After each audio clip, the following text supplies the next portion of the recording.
Subtítulo: Otras religiones. Sintoístas 350 incluyendo el código Sumari 190 incluyendo el código Basido 180 Taoísmo 500 Bahá'í 365 Nativos americanos 500. El sintoísmo, en 350, es íntegro como concepto. El inconveniente es la glorificación del arquetipo guerrero, que, como se mencionó anteriormente, tiene la desventaja de dinamizar el vaso, además del plexo solar y el corazón.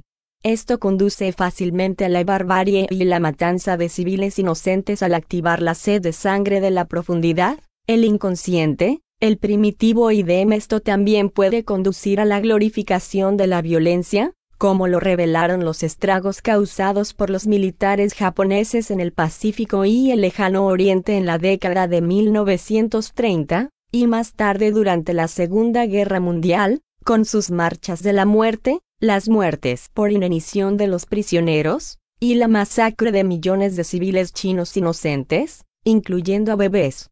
Toda esta sed de sangre era supuestamente para la glorificación del emperador, que creían que era el descendiente del dios solar sintoísta. El piloto kamikaze, calibre 390, reflejó al guerrero íntegro que sacrificó su vida por Dios y el país en contraste con el fanatismo, que calibra 60. Subtítulo: Taoísmo. Aparte del familiar símbolo del Yin/Yang, pocos estadounidenses fueron conscientes del taoísmo hasta que Fritjof Capra publicó El Tao de la Física, 1976. Ideológicamente, a una sociedad que alaba la afirmación y la agresión, la no resistencia le parece débil, pasiva, y un concepto extraño. No se comprende ni se acepta como carente de validez funcional hasta Mahatma Gandhi, cuya postura no violenta finalmente derrotaron al Imperio Británico y liberó a la India del colonialismo, demostrando su eficacia. La eficacia fue de nuevo demostrada por Nelson Mandela en Sudáfrica, y en los Estados Unidos por las manifestaciones civiles de Martin Luther King. Hay un precedente cristiano en la enseñanza de Jesús de poner la otra mejilla, y en las enseñanzas de Buda del desapego y su afirmación de que no hay ninguna razón para odiar a los enemigos de uno ya que ellos quieran por su propia naturaleza. A pesar de los levantamientos localizados, es la relativa no resistencia de los judíos de Europa en su destrucción por el régimen nazi lo que permite que la plena responsabilidad kármica recaiga sobre los conquistadores. Ellos se dieron cuenta de que el judaísmo sobreviviría a esa matanza como lo había hecho a todas las demás durante los siglos pasados. La agresión puede ser vista como una respuesta a corto plazo a un desafío y la no resistencia como a largo plazo. La población de los países ocupados solo necesita esperar la caída del dominio de los invasores, quienes con el tiempo se irán o se integrarán en la cultura del país ocupado, como el ejército romano en el muro de Adriano, donde simplemente se casaron con las mujeres del lugar y se asentaron hacia los asuntos domésticos. Desde un punto de vista de la conciencia/espiritualidad, las fuerzas del yin y el yang son idénticas e iguales, y el símbolo del yin/yang refleja la importancia del equilibrio en el que las fuerzas interactivas se distribuyen y se definen mutuamente. En la cultura occidental, esto fue más evidente en la relación hombre/mujer. Tradicionalmente, el estereotipo masculino es agresivo y el femenino pasivo. En una sociedad agraria, esa agresividad era recompensada y la dominación masculina se veía superior, pero a medida que avanzó la civilización, no es ahora vista como de más valor que lo otro. Los géneros se integraron, incluso en la propia lengua, como en el alemán y otros idiomas, donde todos los sustantivos son masculinos, femeninos o neutros. En Estados Unidos, ha habido mucho discurso social sobre la relación entre lo femenino y lo masculino, su equilibrio, así como sus representaciones. Por ejemplo, a los hombres se les aconsejó ponerse en contacto con su lado femenino yin, y a la mujer con agresivo lado masculino yang, etc. En la naturaleza, sin embargo, no hay nada más agresivo que una hembra que está protegiendo a sus crías. Subtítulo: Bahá'í. Como indica la calibración, La intención central es íntegra al representar el núcleo espiritual de todas las fes y el ideal ecuménico. Bahá'í también es atractivo en que desde su misma fundación, se basó en la igualdad de hombres y mujeres. La capacidad de que las mayores religiones del mundo coexistan pacíficamente una al lado de la otra está representada por la cultura de la India, que sirve como un ejemplo de enseñanza loable como fue señalado por el Dalai Lama a principios de 2004. Los Bahá'ís surgieron de las enseñanzas de Baha'u'lláh, un iraní que se declaró aquel a quien Dios manifestará como el precursor de la paz a través de la unificación de las religiones del mundo y los pueblos.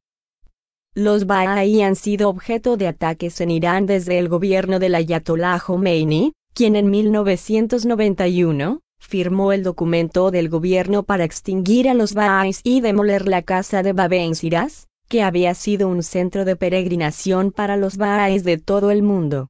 Los Bahá'ís son ahora vistos por los militantes islámicos como herejes y por lo tanto merecedores de la eliminación incluso a pesar de que son compatriotas iraníes. New York Times, 12 de septiembre de 2004. Subtítulo: Los nativos americanos. Hay una escasez de información fidedigna e investigación sobre la espiritualidad nativa americana, a pesar del hecho de que es una de las características predominantes y atractivas de esa cultura. La alta calibración, 500 más, refleja el reconocimiento de Dios como gran espíritu creador y origen y esencia de toda la vida, que es por tanto, considerada sagrada. El reconocimiento de lo divino como origen de toda bendición y sustento es parte integrante de la vida cotidiana. Buscar la comunión con la voluntad divina a través de la ceremonia del peyote es respetado como lo son las ceremonias de purificación suedlot de limpieza espiritual y autohonestidad. El acto de sacrificar una vida animal para comer también es santificado por la oración, lo cual reconoce la unidad de toda la vida. La familia y el honor son valores establecidos como lo son el coraje, la verdad, y la valentía valorada como rasgo del carácter.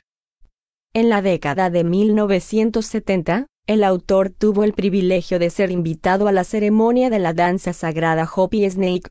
Hubo una larga sequía y el maíz luchaba por sobrevivir, a pesar de que la semilla fue plantada al estilo Hopi a 15 centímetros de profundidad, junto con un trozo de pescado. La ceremonia tuvo lugar en el viejo Oraibi. La gente se amontonó en los tejados y entonces, justo antes del inicio de la danza del antílope, los ancianos llegaron y ocuparon sus asientos de honor. A pesar de que no había llovido durante muchos meses, todos llevaban paraguas. La razón pronto se hizo evidente, a medida que los bailarines del antílope comenzaron, se formaron nubes en el cielo, que más tarde se oscureció rápidamente cuando los bailarines de la serpiente comenzaron a dar vueltas alrededor, manteniendo a las serpientes de cascabel vivas en sus bocas. Esparcieron harina de maíz en el suelo y, uno por uno, dejaron que las serpientes se arrastraran a través de ellos y luego por multitud de espectadores. Las serpientes se acercaron mucho y luego serpentearon lejos. La calma prevaleció, y luego, después de una prolongada sequía implacable, abrasadora, la lluvia comenzó a caer, pero no los celebrantes reunidos, sino solo un poco más allá de la colina cercana, precisamente en los campos de maíz más abajo. No llovió en otros lugares, sino solo en los acres plantados de maíz. Era la última danza de la serpiente en la que se admitía a los blancos, desde que algunos de ellos habían sido irrespetuosos en el pasado. Los ancianos habían traído paraguas porque la danza de la serpiente había traído siempre lluvia, no se sorprendieron en absoluto. Su certeza y falta de duda intensificó la entonación del grupo y la expectativa, combinada con la fe y la gratitud,